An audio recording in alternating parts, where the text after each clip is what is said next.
오늘 하나님의 말씀은 레위기 27장 26절에서 34절까지 말씀입니다. 자, 여러분이 한 목소리로 읽겠습니다. 시작.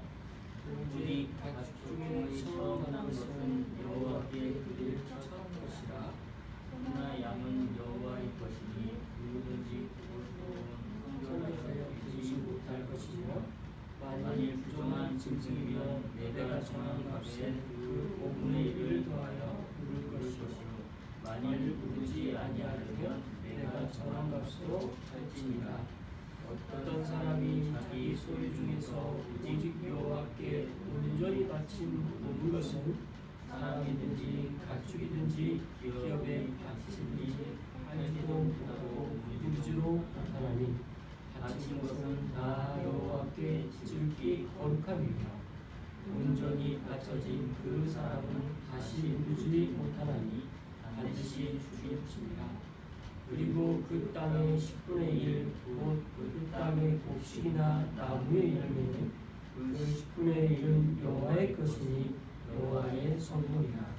또 만일 어떤 사람이 그의 11조를 누르려면 그것에 5분의 1을 더할 것이요, 모든 소나 양의 11조는 목자의 방해하여 통과하는 것에 10번째인 것마다 여호와의 선물이 되리라. 그 묘열을 가리거나 바꾸거나 하지 말라. 바꾸면 둘 다 거룩하리니 누지 못하리라.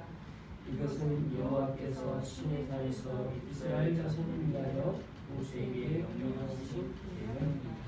아멘. 오늘 레위기 27장 마지막 부분을 보고 있습니다. 여기 보면 레위기서의 결론이죠.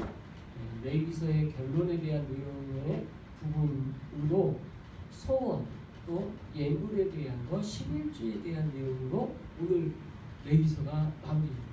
그래서 27장 오늘 읽었던 26절 앞에 부분, 이 내용들은 소원을 했을 때 어떻게 해야 되는지에 대한 내용과 예외적인 것을 어떻게 해야 되는지 것에 대해서도 상세하게 설명을 하고 계십니다. 그래서 27장 말씀을 쭉 읽어보면서 하나님께서 이렇게 받으시는데 하나님께 드리는 이것이 어떤 의미고 왜 이 말씀을 주셨는가를 종합적으로 생각해 볼 필요가 있죠. 그래서 여러분 한번 27장을 나중에 다시 한번 천천히 묵상해 볼 필요가 있습니다. 그래서 27장의 전체 어떤 큰 흐름에 있어서 하나님께서 우리에게 하시고자 하는 말씀이 뭘까? 그것은 하나님께서 정하시 바 되어졌던 것이라 할지라도 하나님께서는 그것을 예외를 두려고 하셔요. 예외. 왜 그럴까? 예외라는 것은 어떤 의미일까? 전체 하나님께서 말씀하시고자 하는 의도를 보여주기 위함이라고 저는 말씀을 통해 확인합니다. 왜냐하면 원래 하나님께서는 이 모든 것을 다 가지신 분이시잖아요. 그렇죠?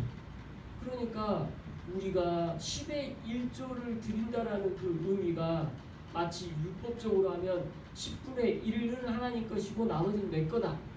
이게 우리의 생각과 판단으로 쉽게 할 수 있는 생각들인데 그게 아니거든요.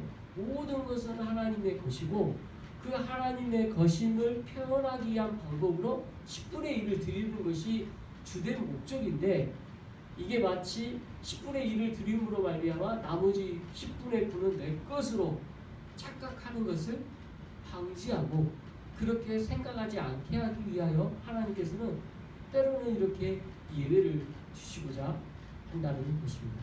그래서 이걸 종합적으로 그렇게 생각해 볼 필요가 있고, 그런 의미에서 오늘 본문은 또 어떻게 그렇게 말씀하시는지를 살펴보도록 하겠습니다.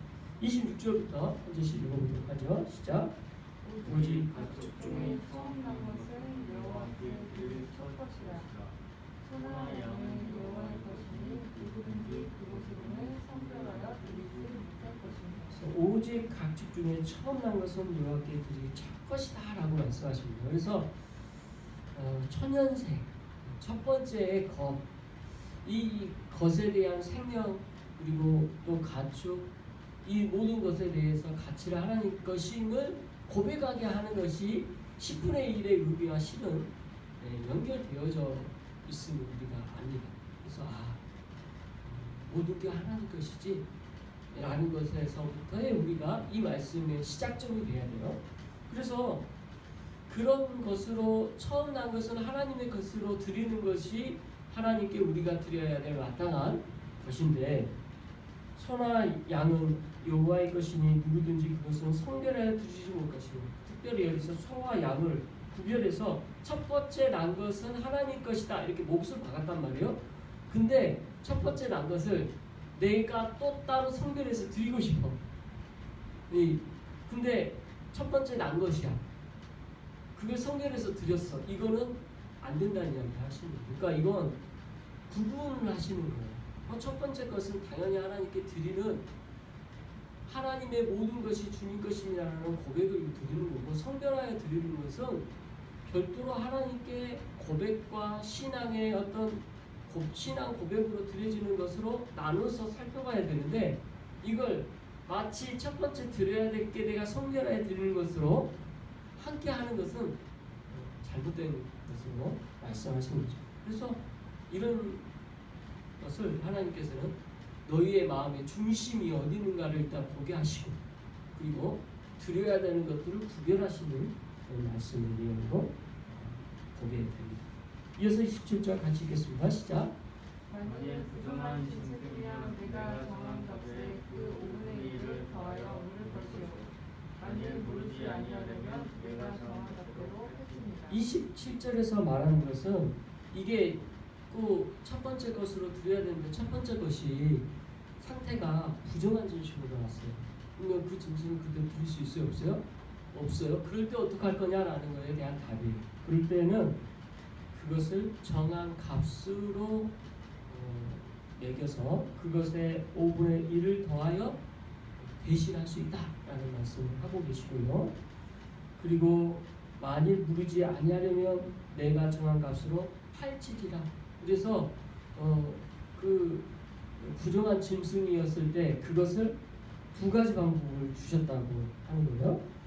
정해진 값에 5분의 1을 더하여 돈을 주는 방법과, 또 하나는 그 부정한 짐승을 돈이 없을 때는 또 팔 수 있어요. 제사장한테. 그 제사장은 그것을 하나님께서 정하신 값에 사야 됩니다.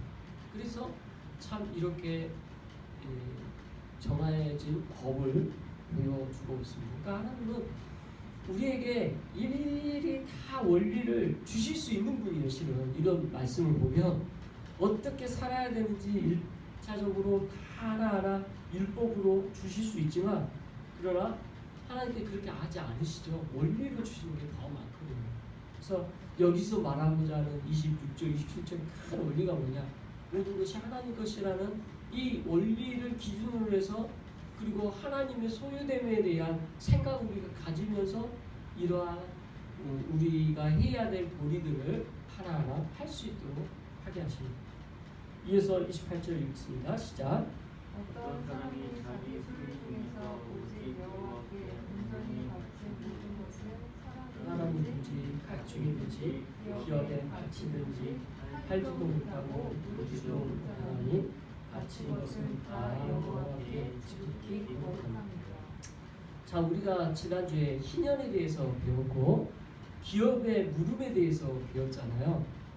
그래서 여러 가지 방법을 하나님께서 제시했던 것들을 살펴봤었는데, 오늘은 그 희년이나 기업의 물음에 대한 내용과 별개로 말씀하시는 내용이에요. 그러니까 어떤 사람이 자기 소유 중에서 하나님께 온전히 바치는 게 있다는 거예요. 그러니까 이거는 100% 하나님 것에 대한 고백으로 드려지는 것이 있다라고 성경은 말하는 거예요.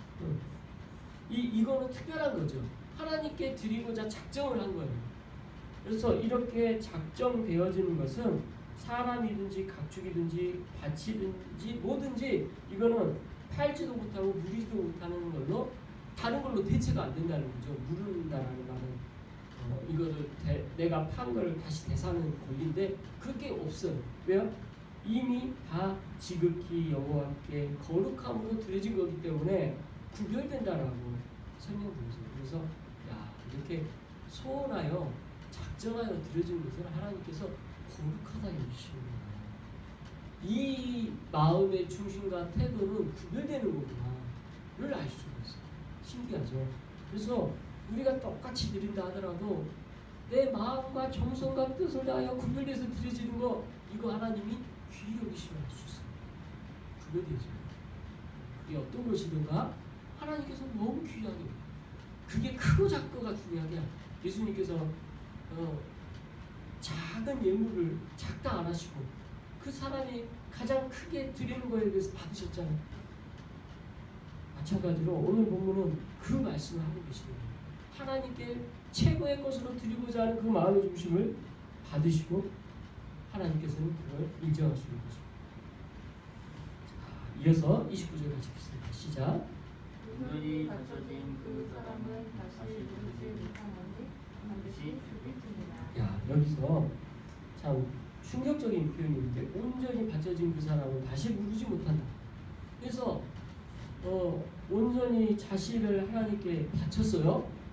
이거는 저는 제 스스로를 생각할 때 이 말씀이 이게 두 가지로 해석이 되어지거든요. 원어를 다 찾아보니까 여기서 나와져 있는 단어의 핵심은 첫 번째, 돌이킬 수 없는 완전한 헌신을 뜻하는 표현이에요.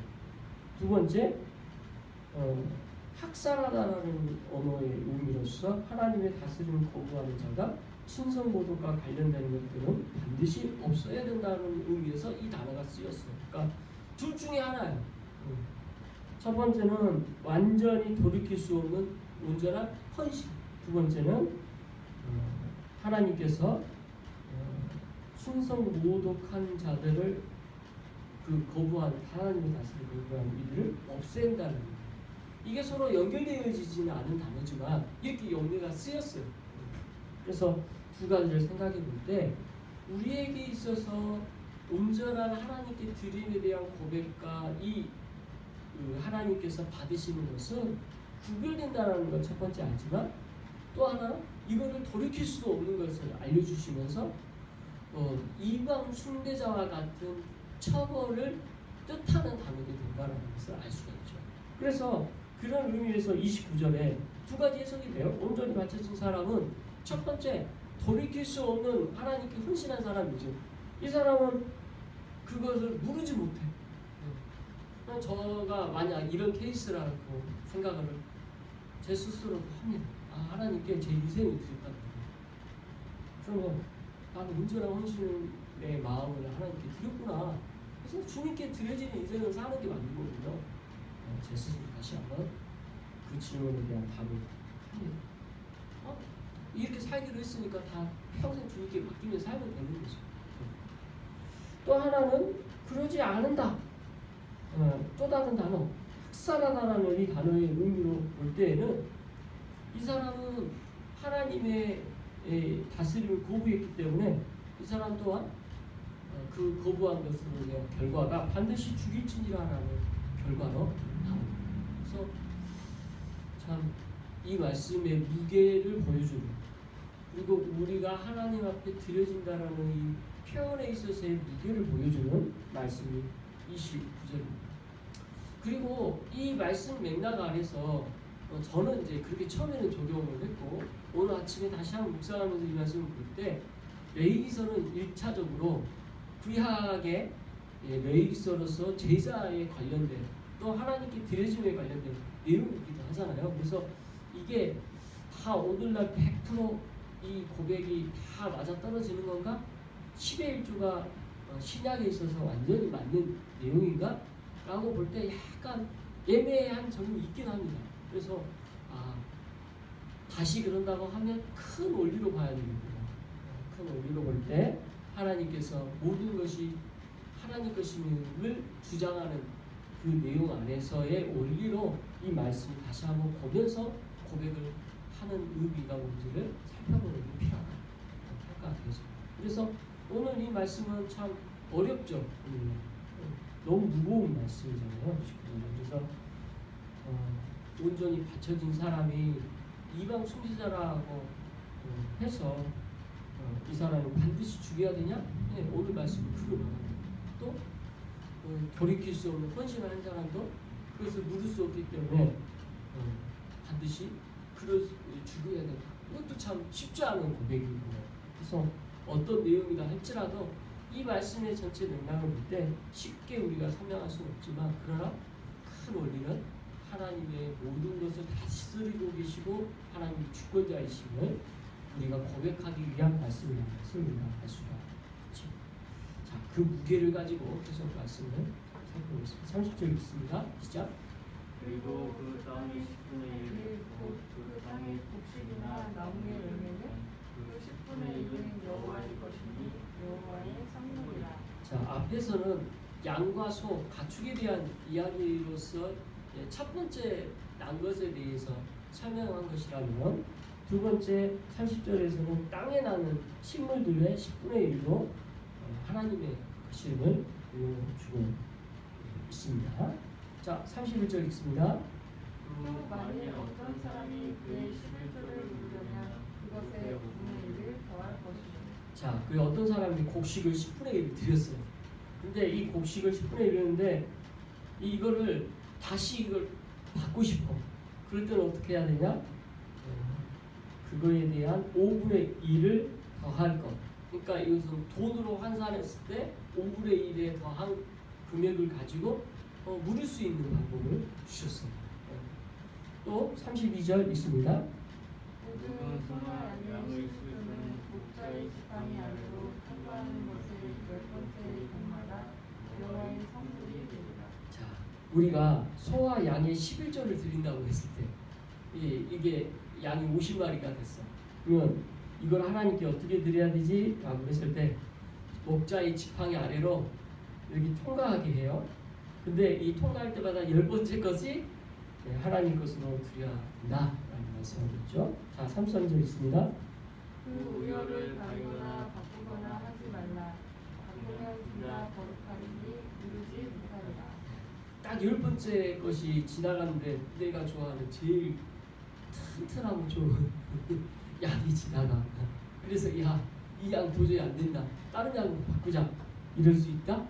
없다고 지금 말씀하고 계십니다. 그리고 둘 다 그 다른 걸로 대체했던 것도 거룩하다 해서 둘 다 드리게 된다는 것을 말씀하고 있습니다. 그래서 하나님께서는 딱 그 안에 있는 질서대로 이렇게 주시는 걸 볼 수가 있죠. 자, 이어서 마지막 절 34절 읽습니다. 시작. 이것은 여호와께서 시내산에서 이스라엘 자손을 위하여 모세에게 명령하신 계명이니라. 자, 여호와께서 시내산에서 이스라엘 자손을 위해서 주신 말씀이다라고 마지막 절로 레위기서가 끝나요. 지금 33절까지 말씀을 우리가 일단 종합해보고 34절을 이제 살펴봅시다. 33절까지 지금 27장에서 무슨 내용을 말씀하셨어요? 지금 모든 것이 하나님의 것에 대해 말씀합니다. 결론적으로 볼 때. 그리고 모든 것이 하나님 것이기 때문에 거기에 안에서 하나님의 주시고자 하는 질서 안에서 따르기를 말씀하는 거죠. 그러니까 우리가 먼저 어떤 법이 있을 때 이 법을 지키는 방법에 있어서 존중되어져야 되는 거거든요. 이 질서에 대하여 이 권위를 인정하는 것부터 시작되잖아요.